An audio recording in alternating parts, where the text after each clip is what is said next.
Le module de calcul de section assure le calcul des caractéristiques mécaniques de section d'une section quelconque.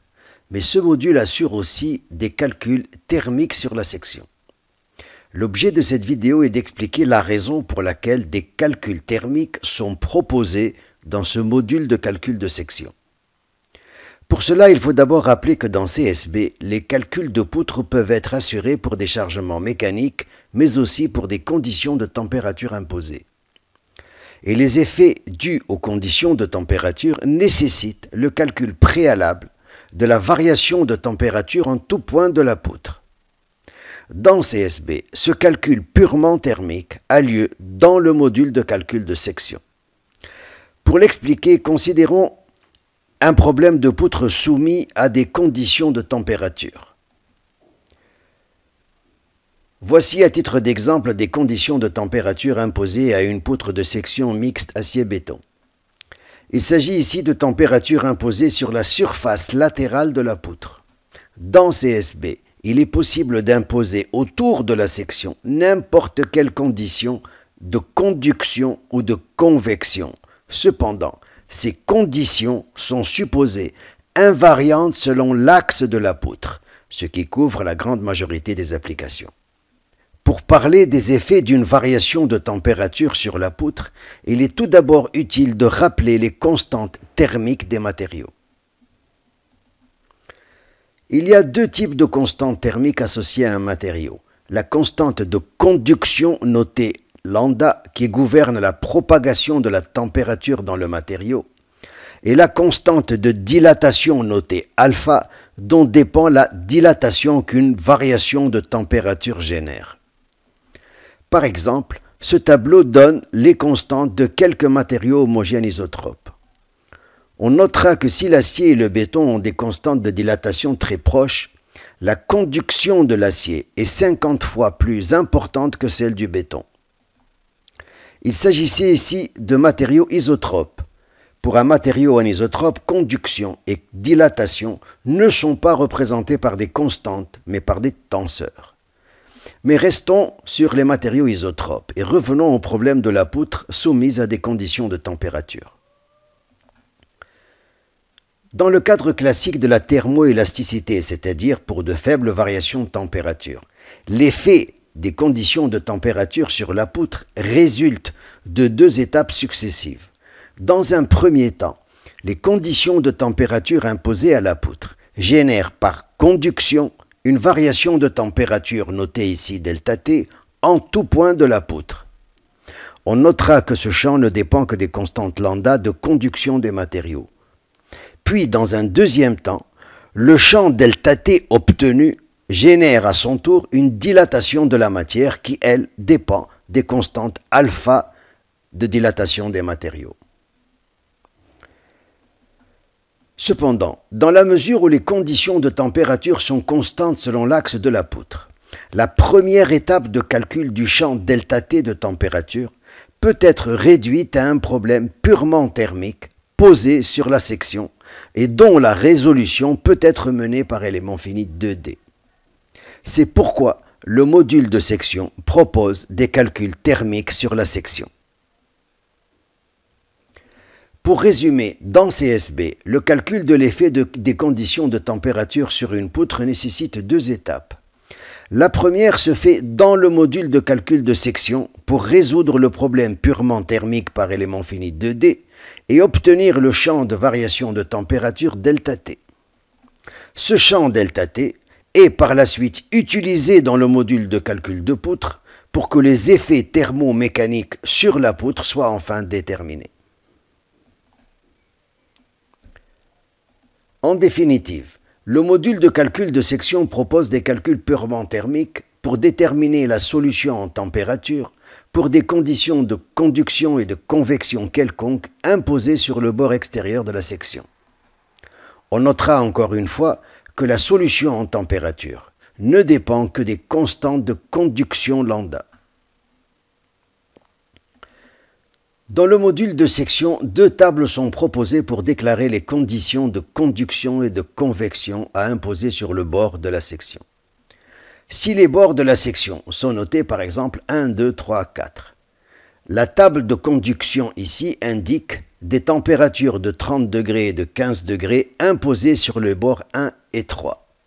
Et la table de convection indique que la température du fluide qui se trouve au voisinage du bord 2 est de 25 degrés et que le coefficient de convection associé à ce voisinage est de valeur 5,2.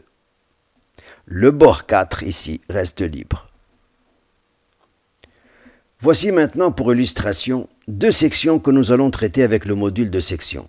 Une section homogène et une section hétérogène, soumises toutes deux aux mêmes conditions de température, à savoir 20 degrés sur la face supérieure et moins 10 degrés sur la face inférieure.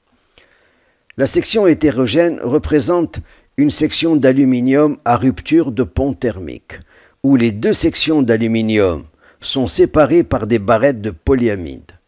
Le polyamide, qui est un isolant thermique, a pour conduction une valeur 1000 fois plus petite que celle de l'aluminium. Lançons maintenant le module de calcul de section. Nous revoici devant la fenêtre principale de CSB et on va lancer le module de calcul de section que voici. Je vais commencer par la section I, je vais importer le maillage de la section qui est, je crois, déclaré en millimètres, qu'on va aller chercher au bon endroit. Voilà, il est arrivé. Comme elle est homogène, il lui a été affecté automatiquement de l'acier. On peut déjà lancer les calculs de section, juste comme ça pour relancer les choses. Et maintenant, on va attaquer les calculs thermiques. Pour les calculs thermiques, sous analyse d'options ici, on peut cocher analyse thermique. Dès qu'on le fait, il apparaît un nouvel onglet. Et sous cet onglet, il y a deux espaces. En bas, les données. En haut, les résultats quand ils seront là. Et donc, en fait, en bas, nous avons deux tables. Une table pour les conditions de conduction, puis les conditions de convection. Nous, ce que nous allons faire sont des conditions uniquement de conduction sur une température imposée sur la face supérieure et une température imposée sur la face inférieure. Alors, on a besoin de savoir les numéros des bords. Alors, j'ai des bords supérieurs, on a les numéros 24 et 18, et en bas, on a les numéros 1 et 7. Donc, sur les bords 1 et 7, on va imposer la température de moins 10 degrés. Moins 10 et moins 10. Et sur les bords 18 et 24, ça c'est le 18, puis le 24, on va imposer 20 degrés, 20 degrés. Voilà, les conditions sont terminées, il suffit de valider. Alors on vous le dit ici, c'est validé. À partir de là, il n'y a plus qu'à relancer les calculs. Voilà, c'est terminé. On va regarder les résultats. Il se trouve sur cet onglet en rouge qui est la solution en température que voici. Alors la solution en température apparaît linéaire, on s'y attendait un peu.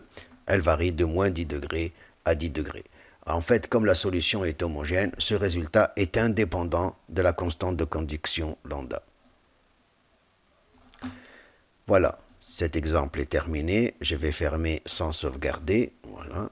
Et on va aller chercher le deuxième exemple qui n'est pas là, et qui est dans Open. Voilà, il est là, dans Exemple, dans Section et dans RPT. Voici. Voici donc cet exemple, il a déjà été introduit. On a de l'aluminium en haut et en bas et du polyamide entre les deux. Regardons un petit peu les constantes de ces matériaux. Aluminium, regardons les constantes thermiques. On voit que la conductivité de l'aluminium est de 209. On peut regarder celle du polyamide. La conductivité du polyamide est de 0,23, donc un rapport pratiquement de 1000. C'est pour ça que c'est un bon isolant. Bien, maintenant il ne reste plus qu'à lancer les calculs. Alors on voit que Thermal Analysis ici est déjà un onglet qui est déjà présent. C'est parce que dans Analyse d'options, il avait déjà été coché. Si on le décoche, on le fait, ça n'apparaît plus. Alors on va le recocher, voilà, il va apparaître. Et encore une fois, conduction et convection, et nous allons imposer sur la face supérieure et inférieure et les mêmes conditions que tout à l'heure. Alors les bords, on les voit ici. En haut, on a le bord numéro 1 et en bas, le bord numéro 13. Alors sur le bord numéro 1, on va imposer 20 degrés. Et sur le bord numéro 13, que voici, on va imposer moins 10 degrés. Voilà. Et je valide. Pour peu que c'est fait, on solve. C'est terminé. On va aller voir le résultat. qui est là. Et cette fois-ci, la solution n'est pas linéaire par rapport à y, elle est linéaire par morceau.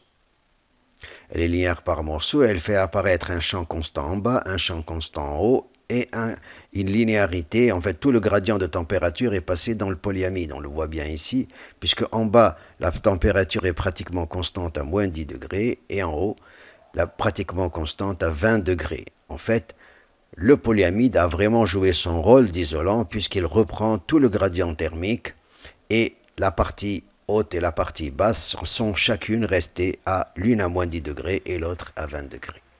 Voilà, ce type de solution thermique est utile pour calculer les effets thermomécaniques dus à des conditions de température sur une poutre, ce qui se fait dans le calcul de la poutre qui utilisera ces solutions-là en temps utile. Voilà, pour ce qui concerne ces deux exemples, je ne vais pas sauvegarder le résultat et je vais sortir. Voilà, cela met fin à cette vidéo de calcul de température dans le module de calcul, deux sections qui sont, rappelons-le, un calcul préalable pour disposer de la variation de la solution en température qu'il faut injecter dans le module de calcul de poutre pour calculer les effets thermomécaniques associés à des conditions de température.